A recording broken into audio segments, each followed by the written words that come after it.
Another episode of Raw is in the books, and in this video I'm going to be going over the segments that I felt were the biggest and most important, what I thought of them, where storylines could go from here, and if I agree or disagree with any decisions they made. Let's get right into it.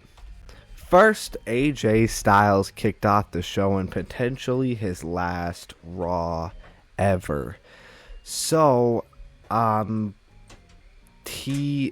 the way that he phrased his promo, saying things like Gunther wants to end my WWE career and stuff like that, specific things, saying he wants to win another WWE title, makes me think that he is not done wrestling. He's just done with the WWE, possibly going to TNA, possibly going to New Japan, possibly going to AEW. And I think he's trying to make us think that he's not retiring, but I really can't believe anything else but that he is going to retire. And then CM Punk came out right after he mentioned he wants to win another WWE title.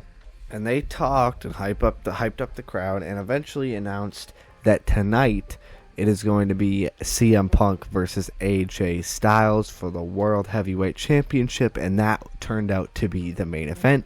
We'll talk about that when we get to the last thing.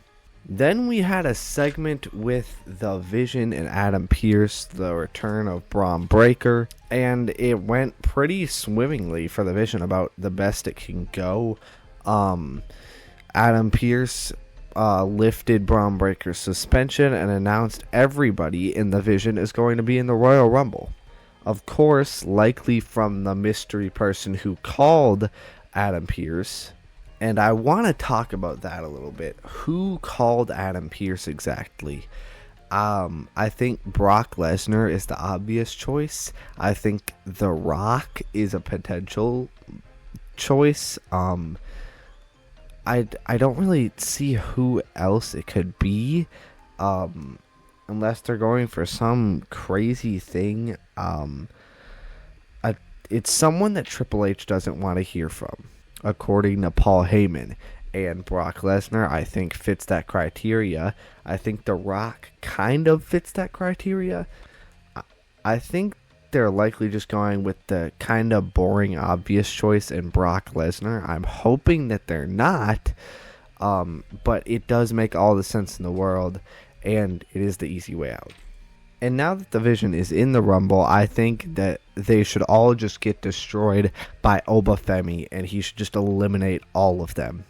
Next up, a shock in a Fatal 4-Way number 1 contenders match where Otis and Akira Tozawa became number 1 contenders for the WWE World Tag Team Championships, which I can firmly say I did not see coming. However, since Jimmy Uso has been gone, it makes sense that his first match back isn't a dream match like the New Day, because he's going to have to readjust to getting back in the ring and all that stuff. And if we had the New Day win this, Jimmy Uso wouldn't be here to help properly build up a story and a feud with the New Day, making the match less desirable and less it would just make the match not as good, because there wasn't as good of a build to it because Jimmy Uso wasn't there. But since it's with two quote-unquote jobbers, Otis and Akira Tozawa, I think it's a great way to get, because it's not like a crazy dream match or anything that needs a great build-up. It's just a fun match, and I think when they do this match, it is going to be a lot of fun, and it's a good way to get Jimmy acclimated back to being in the ring and all that good stuff. Then we had a backstage segment with Becky Lynch, Kairi Sane, and Asuka.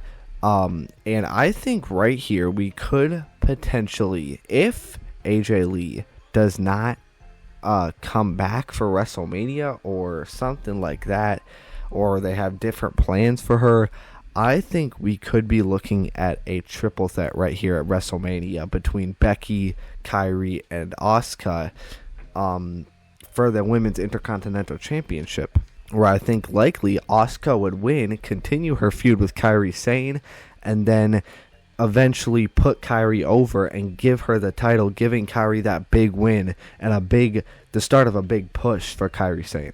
And if for some reason AJ Lee isn't at WrestleMania or can't be, or they want to hold off that feud for a even later date, I would love this option as like a secondary option for the Women's Intercontinental Championship. I love that they're continuing the storyline where Asuka is like abusive towards Kairi and she's scared of her and stuff like that.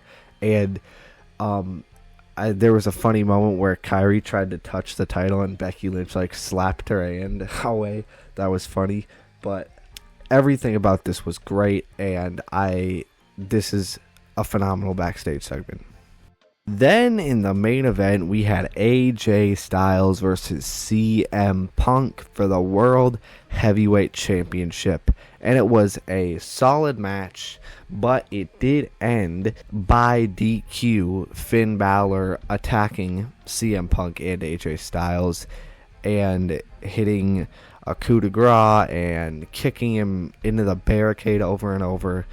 And this was absolute garbage, because last week in Belfast, they had him be the biggest babyface in the world. He had his hand raised, he had his old music, and he seemed like he was buddies with CM Punk. He was finally starting to get momentum going, and finally maybe starting to get pushed. Even earlier in the night, he talked with CM Punk, and Punk was like, you gotta ditch the Judgment Day if you want to be a world champion, and things like that. And this